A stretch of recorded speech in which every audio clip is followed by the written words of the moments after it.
Hello there. But I have my first lightsaber, and it comes in different colors, so it's nice. And it does sounds. There you go. So I can join my new Lord and Savior. But anyway, we're back. It's the crew. Without, unfortunately, Brandy, who couldn't join us because Mother Nature is an asshole. Sometimes, Yeah. not always. We love you, Mother Nature. Anyway, Mhm. we're back and we here talking about The Acolyte.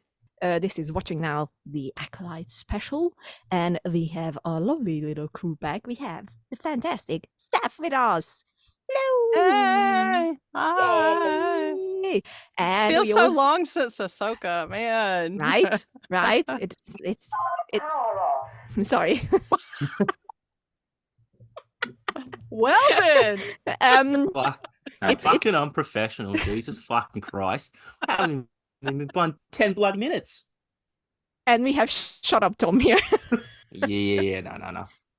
No, we love Tom. We love Tom. Sometimes, not always. Anyway, hello Tom. Please say hi to the watchers, Hi. listeners.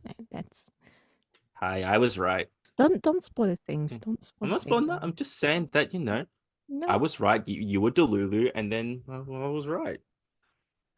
Fuck off. And we also have Iain. The lovely Iain is with us today. Welcome. Hi guys, how's it going? And it's me, Lily K, who's completely normal and not the Lulu. So shut up, Tom. Anyway, so we're first gonna get into the initial thoughts without any spoilers. That's gonna be the goal of this conversation first. No spoilers, nothing. Just like, what we told.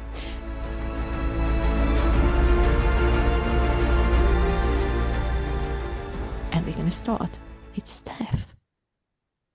Ooh, okay. Well, you know that feeling we got seeing Andor, how unique it felt in the Star Wars universe. Like it felt so new and fresh, and that's kind of the feeling I got from this show as well. It just felt new, like they were doing a different type of storytelling, a different type of character development. And it was so fresh, and yet it felt like it blended so well with everything that had been set up with High Republic stuff and all across all the media. That freshness, that newness, regardless of how I felt minute to minute, was just great for me. And by the end, just seeing how all the pieces fit together, I was invested in these new characters and these stories, and I wanted to go back and discover more. So it was definitely very inspiring to me, and just really, really good feeling. I love where people are going with Star Wars now. I'm feeling really good about it. I love that. I love that so much. Oh. Okay, that's great. That's great. Thomas, what did you think? Well, to start with, I was a bit disappointed and a bit indifferent. Mhm. Because I didn't see any of the pre-release stuff or interviews, so I had no idea of like the twist at the end of episode 1, and I had in my mind something completely different. So I was Okay. like, "Oh, I'm so keen for this," and then when that happened, I was like, "Ah, shit." And I think I messaged you in like straight after. I was just like, "Fuck." Yeah. And so I acknowledge that my attitude towards that might influence my thoughts on the first 2 episodes. But even then, I was sort of just like, okay, it's cool, I guess, and nothing really like grabbed me. Mm. But then from like the second half of episode 4 onwards, it was sort of like an upwards trend of like, okay, this is better. This is a banger. Oh shit, this is kind of cool. And then episode 8, I was like, that was fucking cool. I had a few issues with like how they like structured some things and like how they could have executed things differently. And like it's not my favorite by any means, but I still think as a whole, it was probably like top 3 of Star Wars Disney Plus shows. But yeah, rocky start for me, but then ended up I feel like it nailed the landing, which made it all better. And that's sometimes what everyone wants, like, especially with something that starts off a bit slow. If they manage to like bring you in as the season goes, I think that's sometimes the best scenario in a Like- TV show. Like you'd hope that it's like all like banger after banger from the get-go.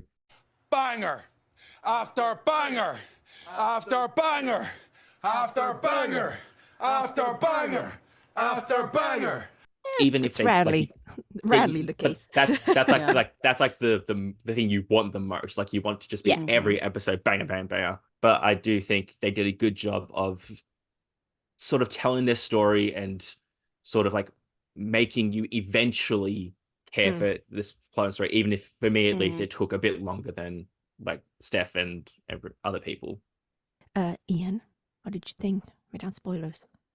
Overall, fuck yeah. In the end, fuck yeah. Couple of rocky moments here and there where it lulled a bit too much for me. But overall concepts, loved seeing new eras of Star Wars, love seeing new bad guys, just loved it. And fuck yeah. Okay, that was quick. I don't think I need to explain more because, like, otherwise we're getting into spoiler territory. Just fuck yeah. We're just gonna roll with that. Roll with that. It's fine. For me, it was already good because it was different. So from the get-go, I was like, yes. I kind of needed this from Star Wars at this point because as much as I love the Skywalkers, and as much as I love that story, I was like, let's try and move on from that, please, just at least a little bit. And I think they managed that very well, actually. And you know, the only thing I knew about this show before it aired is that it's gonna have two of my favorite people, well, three, if I'm completely honest, because we're gonna talk about him later on. And I was already intrigued. I was like, I don't even care what this is. It has three people that I really, really love, and I love watching them in anything they do. So like, it's all good already for me. And it was good. It was really good. It had its flaws. I think every single show has its flaws, and this one is no exception. But all the cry out about all its mistakes, yeah, read that for laughing. Honestly, like I did that sometimes where the fans were complaining and I was like, damn. But Lily, the age breaks canon. They're not supposed to know about this stuff. Oh my No, god. no, Oh my fuck God. off, Tom. Oh my god. And also, like, how ridiculous it is that you can call your hand a lightsaber. Like, how dare they do that? Actually, he shouldn't be there right now because he's not old enough now. And the book that I read like 20 years ago, it doesn't happen. So, oh my god, how can they do this? Oh my god. Oh my god, and they ruined Anakin's character with this. Like, how dare they? Oh my god. Oh my god. Like they're breaking canon. They're ruining the prequels. They're ruining Star Wars. And guess what? There are no white dudes in the main role. No white dudes. No, I can't relate to Guys, anyone who stop doesn't it. look like You're me. fucking triggering me right now. Like, because it's making me angry you pretending to do these things. Right.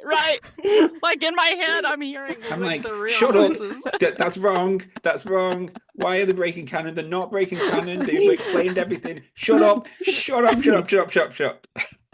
Will you shut up? Shut the hell up. Shut up. Shut up. Skylar, shut up. please Shut up. stop. Shut up. Oh my god. Wow. Like paper whips aren't real. Yeah, they are. Anyway, I told really you. enjoyed it. All right, I think that's how far we can go without spoilers. Mm-hmm. So now, if you haven't seen The Acolyte, which would be surprising because it's the most watched show, what a surprise! Watch it and enjoy it for what it is, or don't enjoy it, but like for normal reasons. Just Make your own don't decisions. Yes, don't be a dick about it. Indeed. easy peasy lemon squeezy. Mm-hmm. Should be. Anyway, let's get into spoilers. Transitions.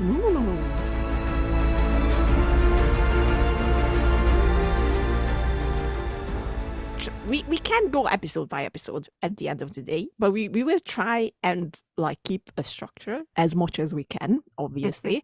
And I think the easiest way to do that is what we did with Avatar. Is I'm gonna take it into 3 or maybe 4 different categories, and we're just gonna roll with it. I think the first thing we should talk about and get it out of the way, the bad and the good. First round is going to be my question. Let's get it out of the way. What was the thing or things that you didn't like in the show? This time, let's start with Iain, because he was so short before then.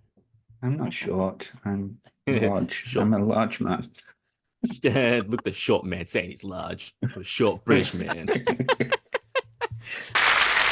I'm modern man. I look down on them because I'm from a more advanced society. I'm Renaissance man. I look up to him because he is on average 4 inches taller than I am. Off you go. Come on. I mean, it's not about the story that I think the worst things about this were that some of the production values were a little bit. You could notice them, and it's hard to do scenes where there's 2 twins on the same. Okay. And especially 2 twins doing a fight scene, for example. It's hard to do that and make it look like they're the actress. So it was just very noticeable in places where body doubles were snatched out and put back in. I didn't quite like that. And then some of the sets at the temple just felt a bit cardboardy to me as well. The production values in general were very noticeably cheaper where they shouldn't have been cheaper. And I understand that was possibly because they didn't have the budget for it, just like they said they didn't have the budget for the Count Naka death scene. Interesting. I don't know if I paid that much attention to these things. I'm not gonna lie. Mm-hmm. Maybe I was distracted. Tom, tell me about the bad things. Well, just to quickly piggyback off Ian, I didn't notice much of like the sets stuff that bothered me. The CGI points bothered me instead. Like in specifically episode 7 when they go on the speeder bikes. To me, that it looked like an early PS3 cutscene when they were just like, it looked like, I'm like, oof, I noticed that one. Ugh. And there's just a few examples of that throughout where it's just like, it didn't ruin it, but I maybe go, oh yeah, that's really odd CGI. But my biggest was the pacing and like the implementation of episodes 3 and 7. I don't think they should have been just solo flashback episodes. I think there could have been a different way to like execute it. So like maybe like interweave it with like more like present day stories. So then it just didn't feel like it came out of nowhere. Because it kind of, as it stands, it's just like story, flashback, story, but we don't acknowledge that like there was a flashback at all. And to me, I'm just like, you could have like even just like bookended it with like, you know, maybe in the episode 3, Osha's having a nightmare, or maybe she's relaying it to Jackie and a good old Yord Horde. So they know how to Yord Horde. So like it frames it better and like in the context of the story. Or episode 7, you have Sol talk to May, and that's the framing. Or you have when Osha has the helmet on, that's how you frame the flashbacks. And I just feel like if they did that, maybe it would have flown a bit better. For me, at least. Initially, I was just watching, it just took me out of the story because I'd be like, oh yeah, cool, this is fun, but like, can we get back to the stuff that I care about? I think now that you said it, like it's, yeah. I think I have to watch it, all of it together to see if it still applies. But yeah, I definitely had the same thoughts, like, oh, another flashback, great. Like the second last episode, like, flashback. Yeah. And it was the full episode as well. It was a bit of a hard handbrake turn, yeah. I think my problem with it was mostly that it didn't have enough juice, I think, to fill out 2 entire episodes about basically the same story, but from different point of views. Because my biggest problem, I love the story. I think it's brilliant. I love that it's more on the smaller side and then opens up towards a bigger story at the end, basically. But my beloved Lee Jung-Jae, who played Master Soul, I don't think that the motivation that they gave Master Soul made sense. It made sense in a way where, yes, he felt some kind of connection towards Osha, and that's why he felt like he was in the right and whatever. But I think they didn't make it strong enough, or they didn't deepen that storyline enough for me to be like, yeah, okay, Master Soul would do this, and he would be in the Lululand. Even after causing so many deaths, because unfortunately he did cause many deaths with this one decision.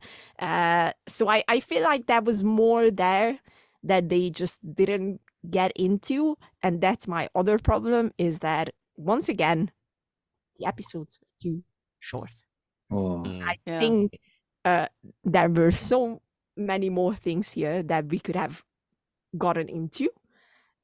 to get to know the characters and their motivations better, because I think that's where the whole thing lacks a little bit, where I'm like, I needed more on these characters. You want to be invested. Yeah, it's that investment, and that leads right into exactly what I was going to say, is that we're opening up with these Jedi being killed, assassinated, apparently, but not with weapons. And okay, so why?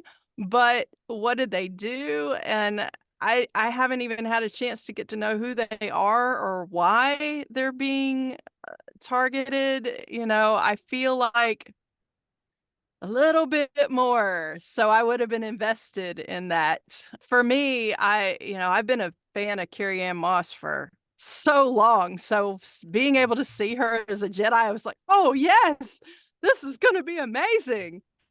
And then she dies, and I'm like, what just happened? You didn't even give me character development for this woman's story. And I'm like, okay, I don't know what to expect now. Was this just a cameo for her? Or they pulled a scream, didn't they? They pulled a scream. That famous actress. And then Dean Charles Chapman, I'm like, okay, so now I get 2 Dean Charles Chapman roles in a row where he's committing suicide. Oh, great. Why? I agree. I think if they would, and I think we complained about this with Ahsoka as well, that I really don't understand why they are not getting like bigger runtimes on the episodes, right? Because there is clearly more here that should be told, I think, to give like I know it's money, I understand that, but at the same time I'm like, you are the biggest company in the world. You should be able to do your finances in a way where it gives extra room for your writers and directors and creatives to create more. My only like theory on that could be that all of these are written as really long movies first and then chopped up into episodes. Like especially with Ahsoka and this, I could see how this could just be a 3-odd-hour movie that they did, and then they were told, okay, chop, we need 8 of them. We need 8 of these episodes. Yeah.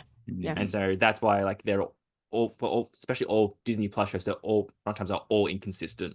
Like some are 40, some are 20, some are 50. Could just be because they're trying to chop it up to meet the episode count. Yeah. Bad Batch was kind of like that too. True. Yeah, that's true. They're going into this already with a story they're trying to tell from beginning to end in whatever time they're given. So if they say, okay, well, you've got 8 episodes to tell this story, now suddenly they've got to start chopping it up. And it's like, how do I chop it up to do? So I guess in some respects, they did the best they could with the 8 episodes they were given. But I also feel like maybe they could have altered how they told the story based on that length to make it a little bit easier in the beginning to be invested in the characters. Yeah, I agree. I have no problem with any of the motivations now. After seeing the whole show, I don't Right. have any of the problems with the motivations. They could have fleshed it out, but I don't see, especially that episode 7 does tell you the motivations in retrospect. Yeah, you don't have a clue what's going on with Carrie Amos. You don't have a clue what's going on with weird guy, Jedi who just sleeps Torben? or is in a coma or whatever. Torben, yeah, that guy. You don't have a clue what's going on with him. You don't have a clue what's going on with Kettle Knacker until that episode where you start to see the motivations of everyone. It tells you. Yeah, I don't have a problem in retrospect. And Saul, in my eyes, was he was the exact same as Kimir in the end, that he just wanted an acolyte. He wanted to be able to teach someone. It was a mirror image, but in a nicer way, or nicer way. Oh. Yeah. I agree with that, and I don't have a problem with that part. I think that there was more to him and to his character, because what we never really got is like, why did he feel this connection to Osha? Specifically to Osha, because May was there as well, and he was like, who cares about May? I want Osha. And interestingly enough, he was the one who never recognized Osha, and they were both there. Anyway, I feel like that, even though I still think that he was one of the best characters, I also think that he needed more. And but that was really my only like big problem story wise. Like, I would agree with you as well. Like I understood the motivations in hindsight, and all that. I also didn't mind seeing the same flashback twice, because I like the idea of showing how perspective shifts, how you see events. Like they could have condensed it, yes, but also it was cool because like in episode 3, you're like, oh cool, these witches are lovey-dovey, they're bros, they're besties. And then the Jedi look like the evil outsiders coming to steal the children. But then you watch episode 7 from the Jedi's perspective, and they're like, oh, we must save the children. And they seem, even if we know that they're bad, it's still like they feel more in the right, even if they're not. And the witches seem more like sort of ethereal and more like mysterious and like evil. That's really interesting to me, because I have it the opposite way around, where in the first one, I thought that the Jedi were the good people trying to save Osha from the witches, and in the second one, the Jedi were the bad people who were only out for themselves and trying to snatch them away. That's interesting that we both have separate views of that. I agree with you though. That's how I saw it as well. Like, the Jedi looked more like the good guy in the first flashback. And then when we got the second flashback, we were like, oh, no. Right. But that's what makes this interesting, and different viewpoints coming together. All right, if there's no more need, let's talk about the good. I am a sucker for good mystery and good expectation subversion. So for me, I was patient and said, okay, they're going to tell me something later that's going to change my point of view of what I just saw. I'm ready. Let's do it. All right, thumbs up. Ready, guys? Let's do this. Leroy Jenkins!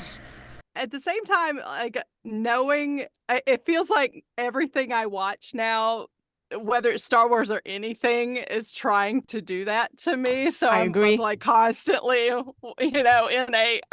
not never going to believe what I see at this point.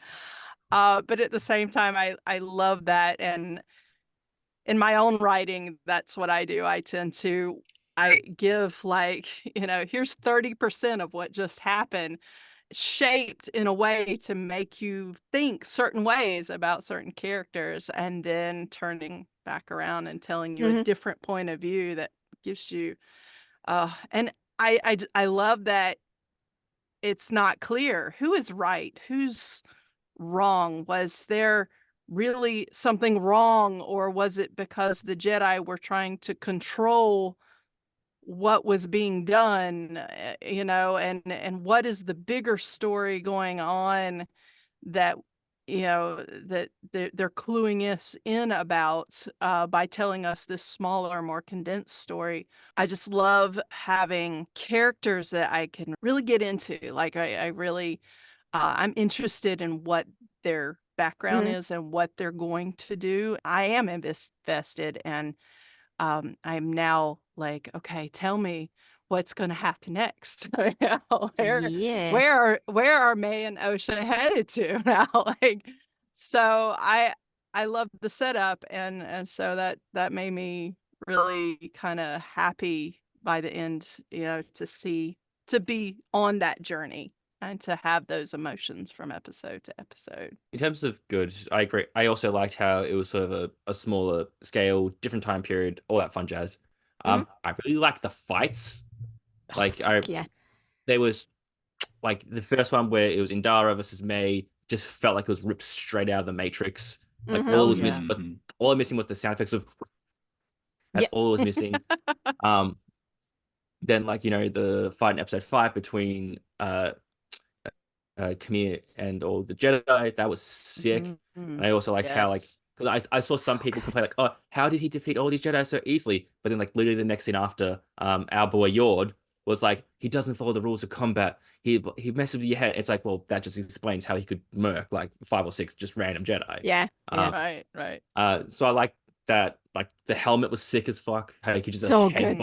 How could headbutt shit? I'm like, damn, dude. So good. But then even then, I think my favorite episode, even with the finale, was episode 6, and because it was just, it sort of put the brakes on, but in a good way, and I liked seeing how characters were finally talking to each other about the important things. Like Kami's like, yo, Osha, you're super powerful, and maybe they're scared of you, and then they had the whole sort of dialogue, and the sexual tension started building, and I was like, oh my god, and God.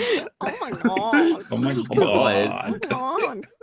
Cute Pedro Pascal here. Oh my you made me a little thirsty there. Oh my god. And then May hung around with Soul and all that sort of stuff.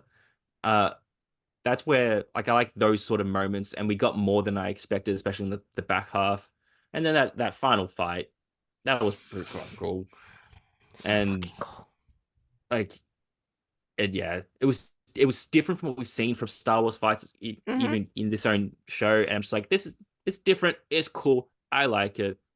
And then there's the big thing at the end, how Osha bleeds Soul's kyber crystal. And I liked how they made sure, no, she's touching it.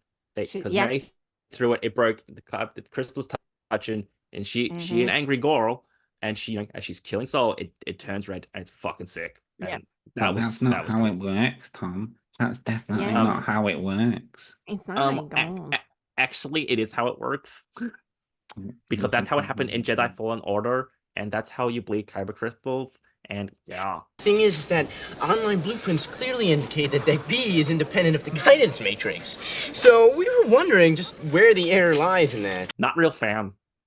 Not a real fan. But yeah, there's those also, David, moments, not mine. Don't forget that. Moments like those sort of overshadowed what I didn't like, where it's just these cool moments, or these moments where it's they dug really deep into the connections between the characters. Those were my favorite bits, even though Yord was taken too early from us. So I agree. We lost absolutely. We lost the Yord Horde in episode 5, and it was Devo.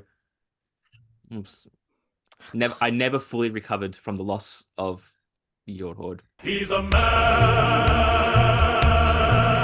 Such a man. Such a man.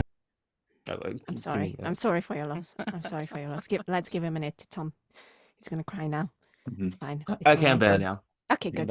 Well done. Well, my favorite thing is the downfall of the Jedi.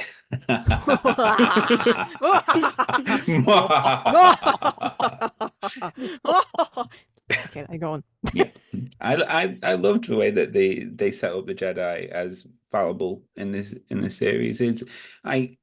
It shows exactly what was going on in the time before the Clone Wars type stuff, where they thought they were untouchable, they thought they were all powerful, and they're just a group of people just trying to do the best.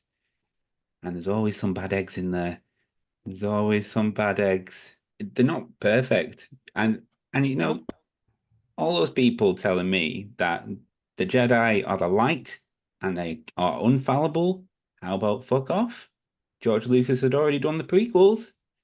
And he told everybody that they're fallible. He fecking wiped them out because they got too proud of themselves. And it all explains the breaks in canon because they don't talk to each other because they're trying to hide and lie and cheat and steal. I lie, I cheat, I steal. I lie, I cheat, I steal. And cover for each other. Mm-hmm. I loved the dynamics of the Jedi because they're barely talking to each other. Yeah, and that's like it was because that would have been mine as well. So I would just chip in quickly because I love this quote from Jurassic Park 3 when Dr. Grant says that the people who built this park, they had the best intentions. Mm-hmm. Look how that turned out. The Jedi, I always like, we have the best intentions with the light, with the good guys. We always know what's right. Yeah. You sure about that, buddy? Are you sure? You sure about that? Doesn't seem like it in my mind. Like, come on. And it's hypocrites. Yeah, and it is finally like just like how, and I have to bring this in because just like how the boys now pushed it front and center and say that we were always like this. Now Star Wars did the same thing and said they were always like this. Mm-hmm. Like a lot of Master Yoda did a lot of shit. Lying was one of those very shitty things that he did for the best, with the best intentions. Yeah. And this is what we are seeing here. Like, but more like we have the best intentions. We are also fucking morons because we do not talk to each other. We know better. There's like a small clique that talk to each other, like Sol, Vanestra, and like maybe before they were dead, like Indara and stuff. They were like, we besties, we tell each other everything. Everyone else can go fuck themselves though. Yeah. And I love the hypocrisy here because like they teach push down your feelings, like level-headed. But who are the most emotional people here? Because it's not Kimmy. Kimmy is the level-headed one here. Sol is the emotional one. Yeah. Torben is the emotional one. Yeah. Mm-hmm. Right. That's what caused all this fucking thing in the first place. Exactly. But you know who wasn't emotional on the Jedi side? Indara. She was the real one. That's true. Yeah. But she covered for her friends. So it's like... Yeah, she did. Yeah. Yeah, the best but like, intentions. Snitches end up in ditches, Go ahead, I love Steph. the idea though that there's some reflection I think in the real world around me, in that a lot of times we're not taught productive and healthy ways to deal with the emotions that we have. We might be taught 60% of what would be a healthy way to deal with certain emotions, but then there's this little 40% that's kind of a gray area. And I feel like we're seeing that reflected here in the Jedi of, they're being taught to control emotions and, but in the control, there's also some suppression going on as opposed to handling or dealing with the emotion. So I can see a little bit of parallels with kind of my real world experiences and what these Jedi are going through with that. Do you think that because Osha was taught to suppress her emotions, but couldn't actually control them, made her more powerful than May in the end? I think it was explosive in the end. Yeah. I have a feeling Osha was always stronger. Because like, well, Yeah, here's a yeah. crackpot theory. So they explained that Osha and May were once the same person, and through Yes. force, hoody split. The way they split the power wasn't even, and I think Osha got a bigger piece of that, the proverbial I pie, agree. as it were. The embryo did split in two, but it didn't split equally. All the purity and strength went into Julius. All the crap that was left over went into what you see in the mirror every morning. Yeah. And so May was able to tap into still a fair amount of power straight away because like it wasn't overwhelming her. But Osha, because she had so much, was just like she couldn't tap into it without like a strong like conduit. And because her personality was always more like at the beginning like passive and not as go-getter as May was. Yeah. It was she just couldn't get into it. And only by the end when massive trauma was relived, death of mother, death of the family, and find out that her mentor was the one who did it, that sort of like unlocked it a bit. And now she's now only going to get even more powerful, and I think that's why, not that she was taught to suppress. I like that. What if it wasn't that necessarily they were born that way or altered that way, but maybe the ascension, maybe because May finished the ascension thing and had whatever it was, but Osha didn't. I wonder if that's something. Maybe. I don't know. Maybe it's actually like restricting her powers. Like a cap. Yeah, like capping it somehow. Well, other than the Jedi, for me, the other thing I really liked is the teams that they went with. Like, I loved how they did parallels with everything. It was so beautifully done and so smartly done as well. I was very happy with it. Like, power of two. There's always two Siths. And then the one that we talked about already, Master Soul and Queen Mira wanting the same thing. They want a Popil, the Acolyte. That they were such beautifully done parallels that I was like, more, please, bring in more.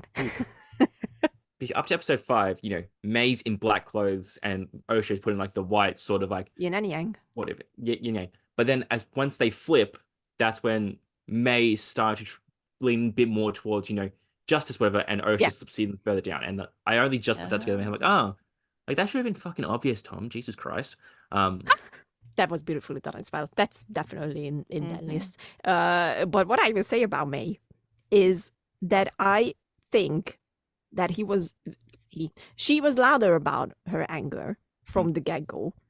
But I think that she was always, it's not going to make many sense, but I'm going to still say it. Like, I think she was always about justice, but she went about it the wrong way because she thought that killing these people meant justice. And I think it was by the end that she realized that she wanted to be more like Osha as well, in a way that maybe the justice in here is not like, offing a person. It's actually bringing them to, face the consequences of their actions, because that's why she couldn't figure out how to kill someone with the Force without a weapon.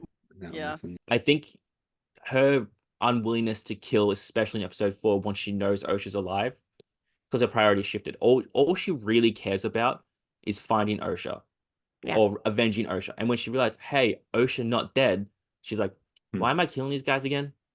Yeah. Like that instant, she was like, okay, yeah, everyone's dead, whatever, but Osha's alive. That's all I give a shit about. Exactly. And the other reason she goes back to wanting to kill Soul was to prove to Osha, hey, this guy's a dick. Come with me again. He killed Mama. And yeah, he killed Mama. Although, to be fair, if I saw a evil witch turn to a black smoke cloud, I'd be like, yeah. All right. Slightly derogatory term, evil witch. You don't know how evil she is. Fine. Neutral witch who I can assume might be evil or good depending on the circumstance turns into black smoke. Yeah, okay. Thank you. Does it have to be evil or good? Let's talk about characters now. So Tom can get it out of his system. It's all for you, Tom. Go ahead. Yord Horde. Get it. Yord Horde. Yord Horde. Yord Horde. He's a real man's man. We ride for Yord Horde. Yord Horde. I'm not actually going to be funny. I don't actually give a shit about Yord. I just like to say Yord Horde. Yord Horde is fun. Okay, here's a confession. Look, no, to be fair, I thought he was interesting and a bit funny at the beginning, but that was like, that's why he was funny. Yeah. Like he was surface level. Like I didn't expect him to live, but yeah, I agree. I do like saying Yord Horde. It's fun to say. He totally had a crush on Osha. We can agree on that, yeah. Yeah, for sure. And so did Jackie. There was something going on. Oh yeah, Jackie. Jackie was cool. Yeah. I was most sad about Jackie dying. I was. Yeah, same. Like same. She got fucking triple tapped, like to make sure. Right. Hey, lightsabers they do kill, but we're gonna make sure this time. We'll get into it, Lily. We'll get into it. Just hold on one more second. I won't mention him. I won't mention. So it's all for you. Thank you. I would have liked more time with specifically Jackie and maybe Yord to like maybe flesh them out a bit more. Which hey, maybe an episode dedicated to their stuff, but whatever. For the longest time, I hated May because she just seems so whiny. I'm just like, dude, this can't be two shows in a row that I've watched where I hate a character called May. Like she sort of brings it back around, but like in like from episodes 4 to like 6, I was like, shut up, May. How come I never get any lines in these things? Shut up, Meg. Well, most of my other stuff relates to the person that Lily wants to talk to. The two people Lily wants to talk about the most. So I'll leave it as that and jump in there. I won't step on your toes. Yeah, just go. Rip the band-aid off. Just do it. Should I go in do it. Yes, can you talk about Benestra, Well, please? I'll just build on what you say anyway. Can you talk about Benestra? Lily? That's the person that you want to talk about, right? No, I want to talk about two people. They were the best. Just saying. So first and foremost, Jung-Jae, who played Master Soul. Master Soul is fantastic, beautiful, the most wonderful Delulu man in the whole universe ever. He's very Delulu. He's very Delulu, but we love him. I forgive him. I will forgive you, Master Soul. You were so beautiful. Why didn't you have to die, you fucking idiot? I would have forgiven him, but in his final moments when he's trying to talk to Mary and Osha, he never apologized. He was always saying, I did the right thing. I only because I did it for you. Because he was Delulu. Yeah, he was so in Delulu that he couldn't just be like, yo, my bad, I fucked up, I killed your mum, sus bro. And if he did that, Osha wouldn't have killed him. She would have been like just really sad and angry, but wouldn't have been like dead. I don't agree with that. I think he would be dead anyway. Well, no, no, he wouldn't be, because that's why I that's another like tiny fault of the entire thing. Is when they show in episode 7 that Soul obviously killed the mama. You can see the regret on his face instantly. Like he's like, oh shit, I really fucked it up this time. And I think that then episode 8 rolls in, and then he starts talking about this, and he's suddenly like, oh no, I did the right thing. I think he's convinced himself over the years that he did the right thing. So even if he wanted to apologize, because of the lie they told and what he's been telling himself all these, because remember when your other favorite person says, I've confronted my darkness, have you? Souls had to like reflect, but then even he didn't fully reflect, because he probably went in and was like, did I do the right? No, I did the right thing. I was right to do this and lie to people about it. I'm the good guy. I'm the infallible Jedi. I can't be that wrong. I still love him. I'm sorry. I can. He's a good character. He's a good character, and I we can't praise Lee Jung-Jae enough, because he learned English for this role. Yeah. In 4 months. Just really just putting it out there again. Fuck. Yeah. Yeah. He loves Star Wars. His favorite character is Qui-Gon Jinn. So appropriate. That's a parallel. That checks out. very appropriate. He was so happy he got the role. He learned English in 4 months, and he did it beautifully. He was so good in it, and I love the tiny moment when it was like acting without words, and it was just written all over his face what Saul was going Yes. through. He was doing it so beautifully. So I couldn't be any happier. I am very sad that he's gone, because once again I think there was more to Master Soul. So that's why I even told you, Tom, when we talked about it, that that's why I want him to live, because I think there's more to his story, and he could have made this hopefully next chapter even more interesting if he would be around. And I mean, he still can be as a Force ghost. Well, or flashbacks, like Or flashbacks, If we're yeah. talking about Right. Osha's childhood or at the temples, Right. He can still appear. So I'm like, I'm still holding out hope. I'm living in my own Delulu. Okay, shut up. Again, yeah, both do. But like I thought like no matter what, he was going to die at the end, because whilst there is more for his backstory and like that we could explore, for Osha and May's character specifically, he was only going one way. His death had to happen because the whole premise of the show from the evil guy's perspective was these 4 need to die. And they set it up front, these 4. And I think, no matter what, it was going to happen. Plus, he said that, don't worry, Osha, I'll tell you everything in episode 4. I'm like, okay, so you're guaranteed dead. Any character in any series whatsoever that says, once this is over, I'll tell you everything. I know. You're dead. I know. You're dead. Anyway, and then and then and then Mother NSA. my muscle guy. I established a new church with the permission of Throne. Obviously, don't leave the blue booty. But we also now have the Church of the Bicep. Feels so good. Because that man, he's fucking jacked. It's not just that, but he knows how to handle himself. I was like, excuse me, Manny, what the fuck happened with you? I love this man.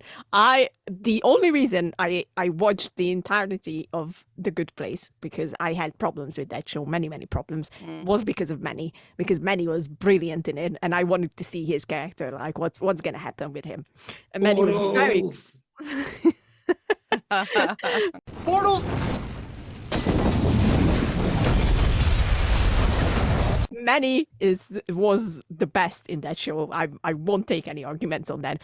And then I've been following him since then. I never in a million years would have imagined him in a role like this.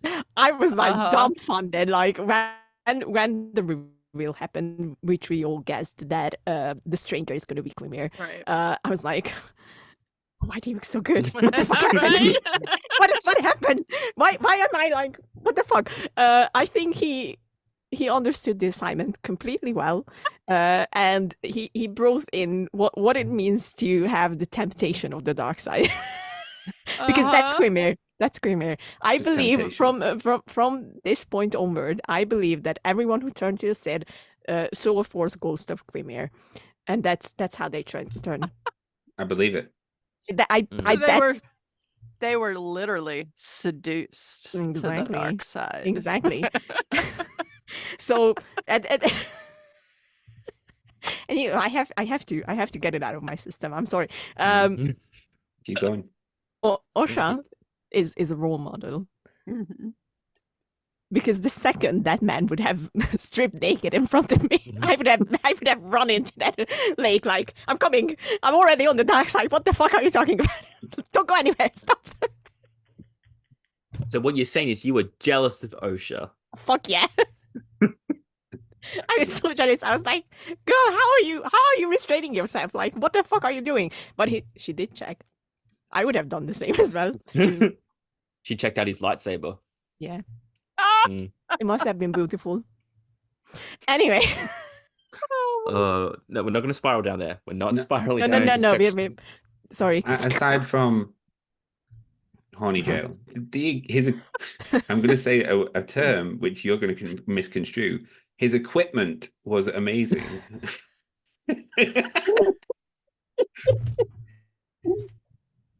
What? Wow.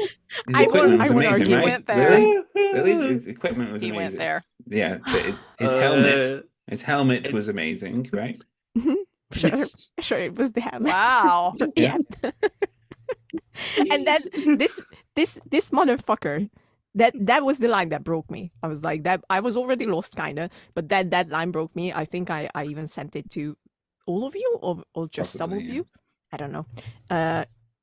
When he comes out and he's like, so can I put back so if you're not gonna join me, can I put my clothes back on? And I was like, excuse If you're not gonna join me.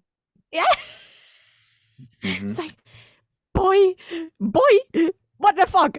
He is the seduction of the dark side. And I think that without Manny Jacinto, this wouldn't have worked. Like, I'm just gonna put it out there in the ether that Quimir as a character without the actor is not, he's not much for at the moment. We don't know any of his backstory. There are like hints like who is he and where did he come from and whatever and what happened to him. But we didn't really find out anything about him.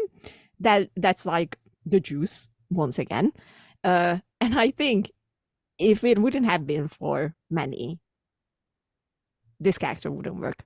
He did a beautiful job with the delivery and just everything. He put his soul into it. Like even the way he was moving during the fight scenes and everything you could see that he was there. Like he became Quimir and he did it perfectly. And I honestly don't think that this would work without him in the role.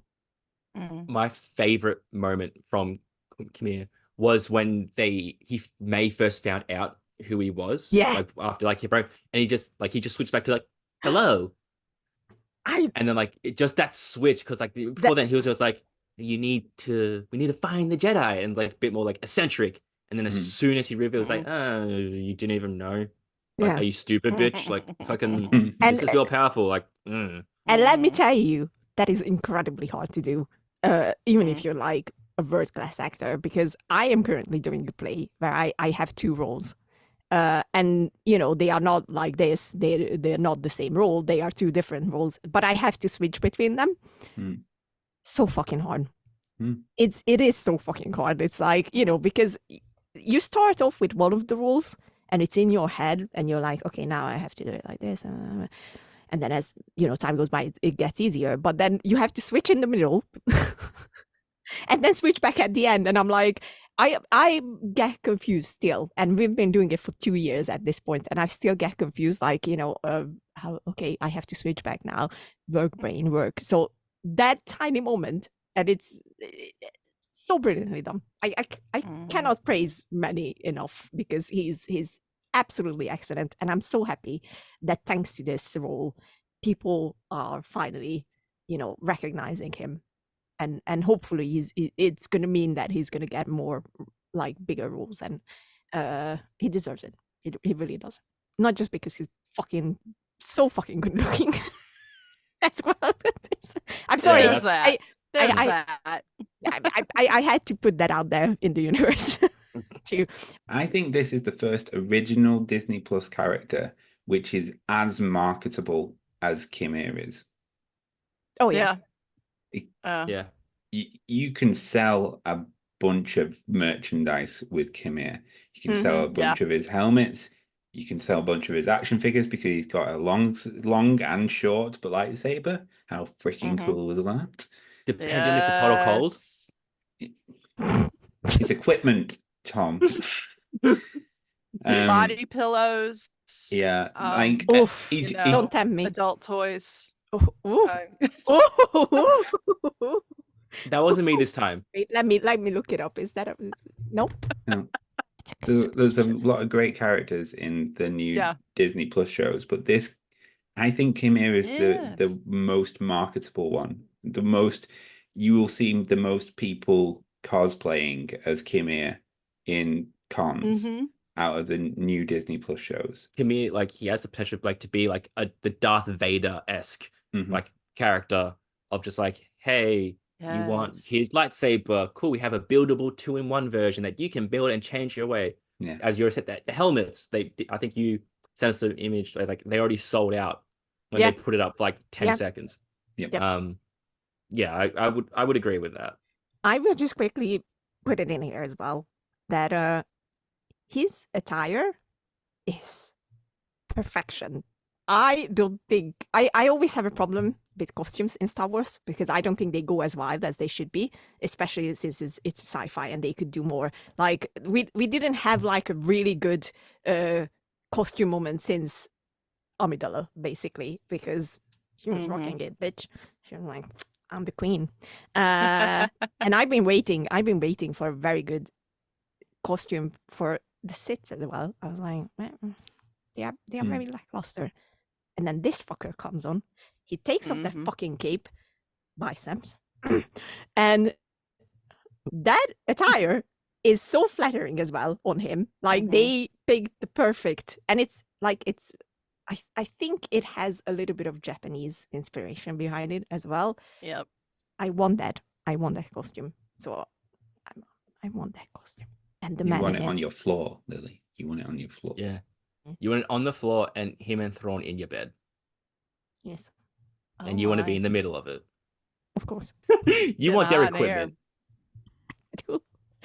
Shut up, Tom. I'm going to get all flustered. Shut up. I might have to excuse myself. I'm sorry. Anyway, Steph, who was your favorite character? So, one is just the category of the witches themselves, like as characters. I love Dathomir lore and Night Sister lore, just from the universe in general, and being able to see this particular coven as not a purist interpretation of that, but as some new interpretation of that, and creating this mystery now around being able to create life from the Force itself. That just so much mystery around that. And they were a family, a clan. They were very connected to each other, and you could just feel the love of a family within them, regardless of how you feel about their ethics or morals or what they were doing. They were a close-knit group, and being able to see them as a family, as an all-female family as well, it just meant a lot to me, especially from the perspective of LGBT. The other more controversial is I actually liked Vernestra from actor delivery of being so kind of straight-laced. You couldn't tell what she's thinking. That's a position of power and influence, and having to be very careful with how you direct people and how you say things to convey the right message, the right people, the right decisions. So I really liked that character and seeing kind of that edition of Jedi leadership. See, like Steph is putting it so well, and here you are, Tom, being horny over Yord. But Lily, Vernestra got to whip Camille, so True. Get that bitch. Vanessa just reminded me a character that didn't have much screen time in episode 8 was the senator. Yes. And was like, oh, absolutely, yes. That's one I wanted to say. It's David Harwood? Harwood, yeah. Because I remember seeing him back in Supergirl and like Killzone Shadowfall. Yeah. Most recently Alan Wake 2. I'm just like, dude, you're in fucking Star Wars? I fucking love you. Like, you do such a good job as sort of like just like the authority figure who's just like, I loved it. I'm like, oh, that made me want season 2 more than anything else. I'm like, I want more of you. Like, I like you. You're cool. Yeah. And I loved his character, even if he got like little screen time at this point. Yeah. Because he fucking called them out. And I love that because he's right. He was right about everything he said. And I was like, oh, fuck yeah. I just loved how she's like, he saw the writing on the wall. Yep. It's like how she's like, do you have something against the Jedi? He's like, Yeah. truthfully, yes. Like, you are a power posing as religion, and we can't stop you if you decide to just say fuck it. Yep. So, like, we need this thing. And only in 2 scenes, he killed them both. Give him more stuff as well. Yeah. Put him in everything. Oh yeah. Put him in. 100%. Put him, Manny Jacinto, and Lee Jung-Jae in just together. They're like package deal. Yes. Exactly. Oh my god, yes. I want that There now. you go. Why did I you put like it in it. my head? Why? Because I can. Ian, who has your favorite game?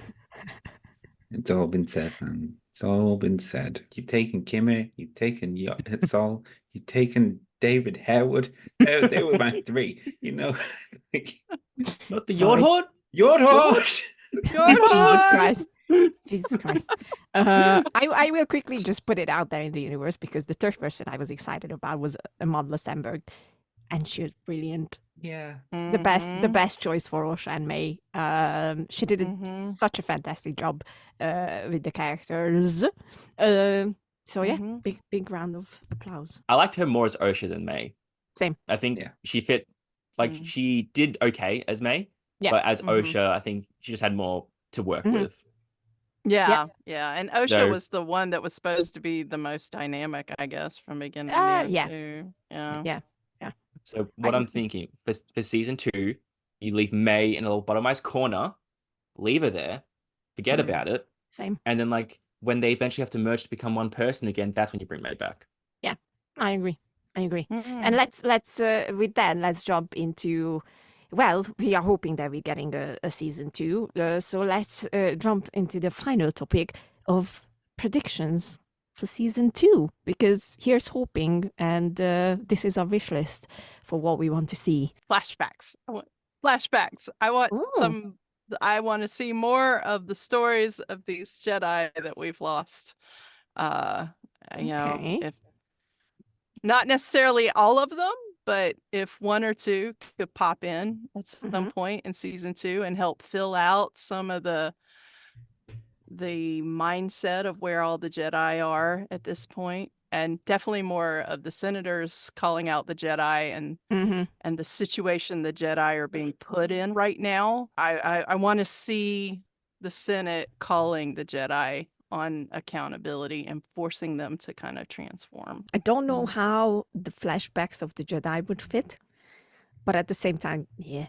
I don't know. It's especially for I don't know. I can dream. You can dream. You can dream. It's okay. It's okay. Ian, I want more Yord. Yord Horde. Yord Horde. A real man's man. Ian, what do you want to see in season 2?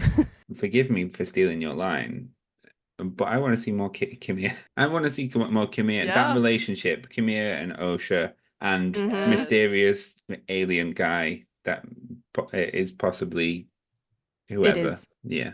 It is him. But I want to see more of that dynamic, and the dynamic with the mysterious guy in the background who shall be not named. Specifically, I want to know more about Kimia's past as well with Renestra. I think that's like a dead cert if we get a second series, right? Instead of talking about what I want to see, I've got 2 theories that might be a bit crackpot. 1, like I said before, I think Osha and May are going to become the one person again. I think because they turn to black smoke or some force shenanigans, I feel like because that'll unlock Osha's true potential. And then I think that will happen, and that'll be May's role to play, because they'll figure something out and be like, oh, we need May to do this. I also think this has all been Plagueis' idea, because if you think about like Darth Plagueis the Wise, he was always trying to create life or live forever. I think he was responsible for giving the Coven the idea of, hey, force life? And this is like his little experiment. And so that's why he wasn't on the island with Camille just to chill. He was sort of following the trail of where Osha and May were going. So he could be like, okay, so age 16, they do this. Any ramifications? No. I think this is all his big sort of master plan to try and create life and prolong life. which will then lead to the Force being like, nah, and then like birthing Anakin through the Force, whatever. I think or everything is just Plagueis pulling the strings, and I think if we get a season 2, I think that will become more evident, and I think he'd end up killing Kamira and Osha. Those two will become start to get like super powerful, becoming the new rule of 2, because they're just falling down the dark side, all that stuff. So that's when Plagueis will be like, I don't want that because I haven't learned all of what I need to know yet. Even though Plagueis in Legends wants to get rid of the rule of 2, he can't get rid of it until he's living forever. So I think like his whole master plan, like the Acolyte, is really just the story of how Plagueis and Palpatine ended up becoming, besties. I don't think if I agree with the part that he was the one who gave the idea to the Coven. I think he will actually take the idea from the Coven. Ooh, and that. and that's that's how he basically learns about the possibility of this creating life from the Force, and everything else I agree with. Like he's gonna have a much bigger role, and that couldn't have been more telling than Master Yoda appearing at the end. The real ones, though, one of Master Yoda's biggest regrets is Plagueis. That's one of my wishes for season 2. I hope that that wasn't just a tease, and they're gonna like really dive into that Yoda and Plagueis storyline, because I want to see it. I want to see it so badly, because that's when these fanboys are gonna find out that Master Yoda is actually not that great, I mean, he's still great, but like he has his flaws. If you watch the Clone Wars, you already know this. One last thing I just want to jump because like Plagueis, because one thing I did keep seeing people saying, "Oh, he's only 15 years old here," and blah blah blah. It's like, dude, no, that's dumb. No. That's Legends. No. Even if it was Legends, like he'd be minimum 30. So even then, that makes sort of sense. And it's been a little tired. It's been annoying watching that. Like I know we've been joking about it the entire time of like, oh, excuse me, blah blah. But it's like, dude, like you either hate watching it because I don't know, you fucking hate yourself, or 2, you're so angry about a fictional TV show. Like none of this matters in the grand scheme of things. It's exactly entertainment. So if you get so bent out of shape and want to start fights and be bullies, essentially, like fucking touch grass. Exactly what you said. Like this. At the end of the day, this doesn't matter. It's just a TV show, and I'm not joking here. Like if I can find it again, I'm gonna send it to you so you can put it in so people can see it. There were people on TikTok, and I'm not joking, that it was like you can use photos on TikTok as well, and it was literally like, this is it. This is the end of Star Wars. This is the end of everything I believed in. How could they ruin it like this? And then they put like the saddest music under it, like something from Interstellar or whatever. There were popular song choices for this, and there were so many boys who were putting up messages like this is it. They ruined Anakin's character. How could they do this to Star Wars? And I'm like, you fucking idiots. You're like, you complete like if you would don't if even you get the argument with Anakin Skywalker. It's there is none. invalid. That shows that they do not know anything about Star Wars. and the other thing that it shows that they were hate watching so much that they didn't even pay attention at all. Because if they would pay attention, things would be different. And then the other thing is, I'm gonna say this. I am a big fan of this enemies to lovers thing. Couldn't tell. That is brand new information. Yeah, you've hidden it very well. I'm sharing this with you. I love it. Like you haven't made that clear this entire hour and a bit that we've done. No, not once have I ever thought that. I know. I'm hiding it so well. You're a master at it. Thank you. That's why I'm You're a good welcome. actor. Wow. So I really. Okay, I'm gonna say this. I'm gonna put this out there. I want to see a very good Star Wars sex scene. And I think these two will be perfect for him, because that's the final temptation of the dark side. That's when Just quick Yes. question: Do you Yes. do you want just a sex scene for thematical purposes, or do you just want to see Kim's dick, like, and abs and shirtless body again? Like, Put it together. that's my answer. No, but no, I'm not joking. Like, I am getting a tiny bit tired of how Western media, especially, is now shying away from romantic storylines and storylines involving like intimacy and whatnot, because we have this idea that now we have to praise that love can be between friends and whatever. Of course, it can be between friends. Of course, it can be between best friends, whatever. It can be not like completely purge romance out of everything, because I'm not gonna lie, it's getting a bit flat, my dudes. I sometimes I'm not big on romance, but even I am sometimes like, can we get a little, just a tiny bit at least, like, and I think they know exactly what they are doing with these two characters, and Marla and Manny work so well together. They have such good chemistry. And I want to see that. I want to see Kramer's ass as well. I'm not going to say I don't. Yes, beautiful equipment, I'm sure. Yes, not as beautiful as the blue booty, mind you, because the blue booty is perfect, but beautiful nonetheless. That's the two main things that I want, and then I will be happy. I'm already happy because I really enjoyed this show. So that means that we're going to pivot on, and we're going to give this entire season a rating.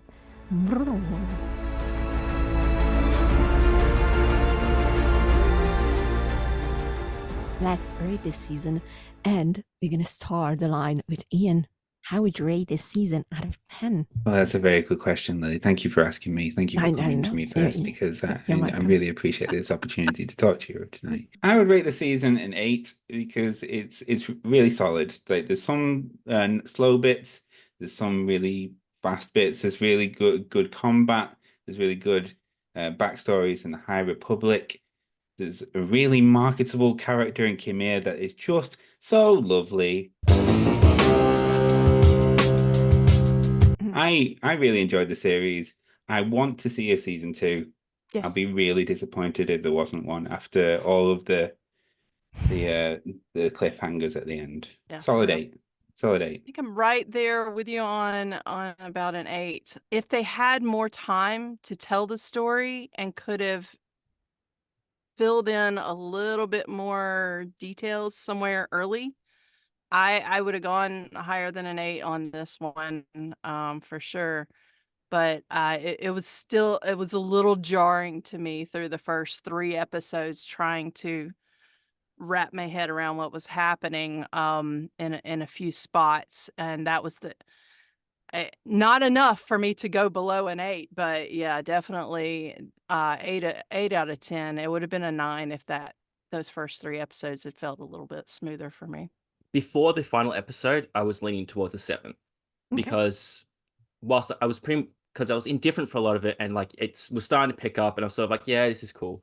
But that final episode knocks up to 8 because like it's been my favorite final episode of a Disney Plus series, only behind Andor. I feel like they stuck the landing and were able to, close off all the major plot points that you had to, that they were like the main ones, with leaving room for a second season, which again I do hope they get, but we'll see how that goes. But yeah, funnily enough, I'd sit on an 8 as well. I will say that if we did it with Ahsoka and said that, if Andor is the best show, which is an easy 10 out of 10, let's be honest. Next to Andor, it's still not there. We are getting very close, by the way. Like we're getting very close.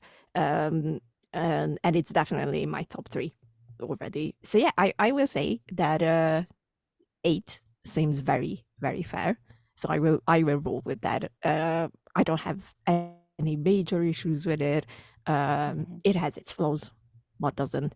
But honestly, the biggest thing that just solidifies it as the top 3 Star Wars TV show is the actors. I gotta say, like, everyone was so freaking good in their respective roles that I could just talk about them all day, all night. Yeah. I don't care, because they really, really sold even the characters that were like a bit more thinly written.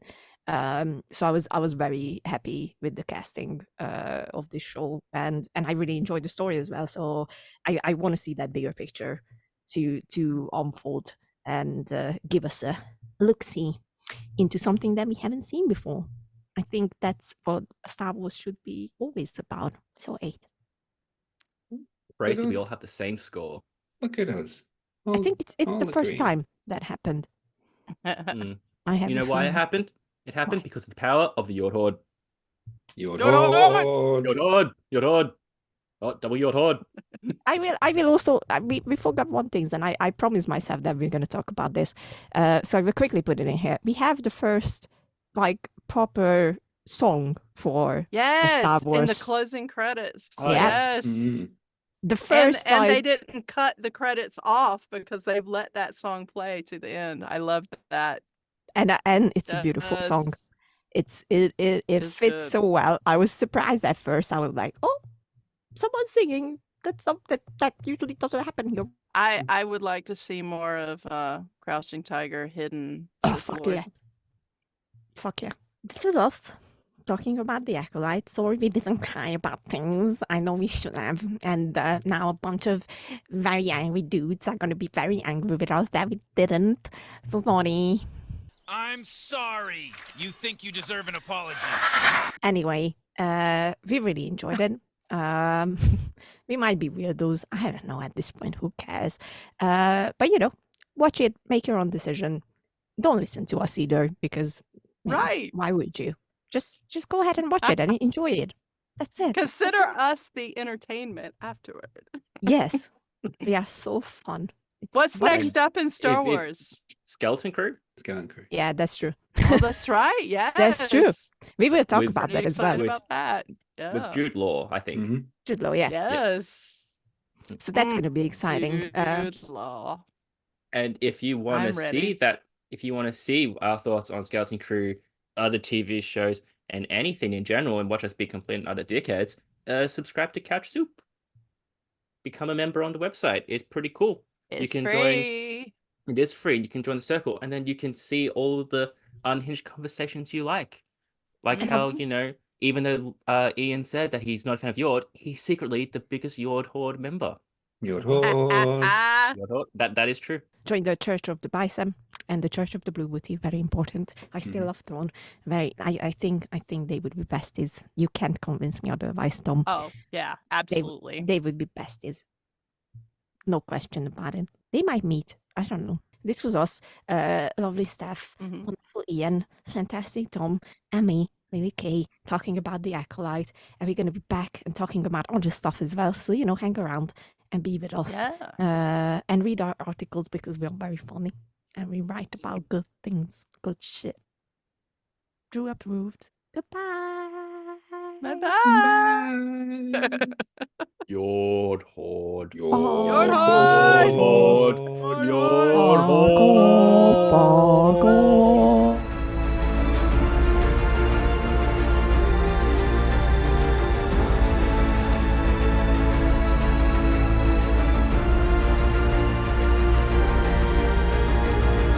I would rate the season an 8. An 8 out of 10, I think that would put it. I'm sorry.